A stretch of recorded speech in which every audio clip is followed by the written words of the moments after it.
Hello and welcome back to the Stronghold. I'm the Magi and welcome to MidWeek Magic, where I want you to grow your collection by winning 2 free Rare or Better ICRs each and every week. This week's MidWeek Magic may have us on edge because, well, frankly, I don't really love this format. Not because it's not fun to build around or it's not fun to play, but it's just not as budget friendly as the only new set format that had seemingly replaced it for the last year. And in particular, the all access version of the only format was by far more budget friendly. But here we are, we play what we're given, and we soldier on. But before we get into all of that, this whole MidWeek Magic thing has become a bit of a tradition here at the Stronghold, and it all started with our crack team of researchers discovering that we were the only YouTube channel making consistent, proactive, and timely MidWeek Magic coverage.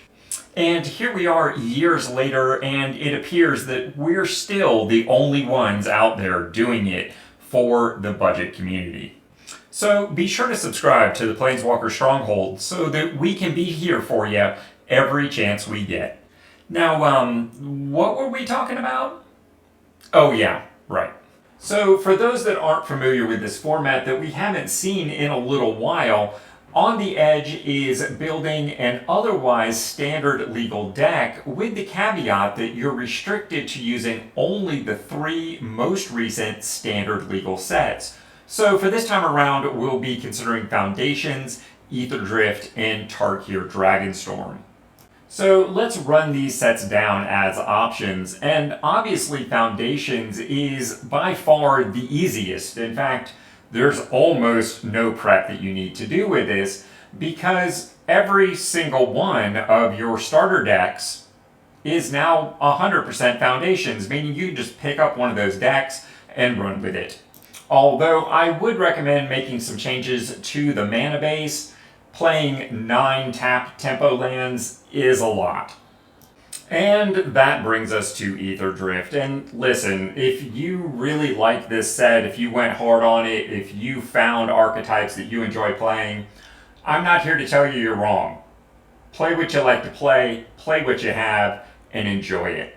But from my humble opinion, there's very little going on here for a budget player in particular, and I would advise leaving this set where it sets and not really worrying about it all too much. And then of course we have the current set, Tarkir Dragonstorm, and this being the beginning of week 3, your collection should be coming along nicely. Already having had the opportunity to do some jumping, gather some free packs, as well as at least start your drafting of the set. Although, again, at week 3, your set is going to be far from incomplete. So what I'm going to recommend for this week is actually a hybrid deck option between the Foundations and Dragonstorm. And I think this gives a nice balance between accessibility as well as interest in Dragonstorm. In my recent draft strategy video, I suggested that there were 3 of the Tarkir Dragonstorm archetypes that aligned very nicely with existing budget strategies. 2 of those in particular have ended up being top draft strategies within Tarkir Dragonstorm's early season. That would be the Boros token / Mardu deck, as well as the Gruul green-red Power Matters / Temur deck. And those are exactly where we're going to focus the remainder of this video. So let's walk through how to take the red-green starter deck and slide it more towards a Temur perspective. And the first thing we want to do is upgrade the mana base because, as I alluded to earlier, having 9 tap lands in this is a bit too much. And of course, that is just at 2 colors. So we want to slide out, in this case, both the gates and the gain lands and replace some of those with the Tri-Land for Temur, as well as the other two temples, and of course, we're not too good to play basics. I recently did a video focused on building 3 color mana bases, so if you are interested in the how and why of how I arrived at this recommendation, check that out. Now, the next thing we want to do is go through and drop out some of those lower performing cards. Like, I don't really think we need 3 copies of Llanowar Elves in here simply for ramp, and Mild-Mannered Librarian is really just not worth keeping, nor is the Axeguard Cavalier or the Bulk Up. We'll also cut Ruby down to just 1 copy. I like the Cindermaw, particularly against those life gain matchups. The Ranger's pretty good, Truffle Snout's pretty good, Felling Blow is a fine card for start. Garruk's Uprising is probably not worth the slot. We may have better options than Skyrake Giant, we will see. And Vizier of the Menagerie is just a bit of a reach here. We should have better card draw options adding in blue. Now, of course, we need to backfill the deck with some additional cards, in this case from Dragonstorm. And really the choices that I went with for this deck was 2 copies of the Monument to make sure that we get our blue mana where we need it. We've also got a single copy of Temur Tawnyback, which gives us a 4/3 creature. We may have to pay 4 for it, but drawing a card and discarding a card still makes that cost pretty worthwhile. Of course, Temur Battlecrier, a 3 mana 4/3 that makes all of our future creatures with 4 or higher power cheaper. It's pretty good since almost all of our creatures moving forward in the curve will be that much or more. We did put in the Summit Intimidator for a 4/3 vanilla reach. This one is just strictly better for us. The casting cost is 3 and a red as opposed to 2 and 2 red. That's very preferable for a 3-color deck. And of course, when it enters, target creature can't block. So we may be able to set up a very preferential Alpha Strike. Ashroot Animus is actually a creature I would watch in this deck. I'm not sure it's worth the slot. We may have to play around with that a little bit. Hana and Alana, on the other hand, I think will certainly win its slot as a 4-drop. It's not 4 power itself, but the fact that it has First Strike and Reach makes it quite valuable even as a 2/3. And the fact that it's going to start spreading around counters on other creatures very quickly is quite nice.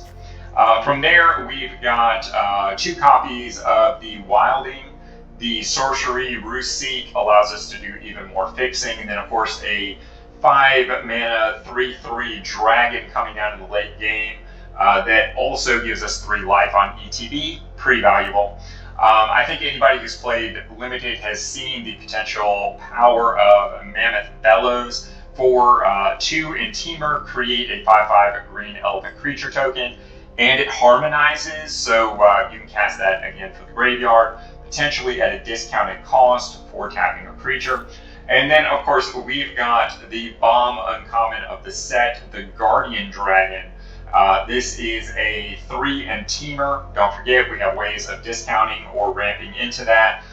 It's flying, vigilance, and trample, and it has hexproof if it hasn't dealt damage yet. This can be an absolute game ender. You can drop this down, and when you do decide to Alpha Strike, pump it with Helana and Alana. Just gets better and better. We did make some final adjustments to the mana base here, actually going a little lighter on the islands in this case, but of course that mileage will vary depending upon what card choices you make. When we apply this same methodology in practice to the existing Boros Go Wide deck and splash in Mardu, we get something like this. As you can see, we're running the same very budget-friendly mana base. We're running a total of 5 black cards, that being Reigning Victor, Zurgo, 1 Bone Carrion Butcher, and 2 Sonic Shriekers. We're running 1 Monument this time, but 2 Devotees to diversify things a little bit. We've got Stadium Headliner up in here. We got Shock Brigade and 2 Sharpshooters, as well as a Riling Dawn Breaker, and Azurga's Vanguard for a little bit more mobilize, go tall action, and of course a Dragonback Lancer to give you a little bit of in-flight entertainment. And hey, just in case you didn't catch all that, Matt would like you to know that the deck list that we discussed in this video is going to have a link down in the doobly-doo to take you over to Aetherhub, along with a link to any other alternative lists that you might wish to consider. He only asks that you give it a little thumbs up when you're over there checking out the deck list. And I plan on live playing this event on Wednesday at 11 a.m. over on my Twitch channel. So definitely stop in and check it out. Because the Stronghold is so much more than just a YouTube channel, and you can find links to all of our other social media outlets in our profile. Because at the end of the day, we're all budget players.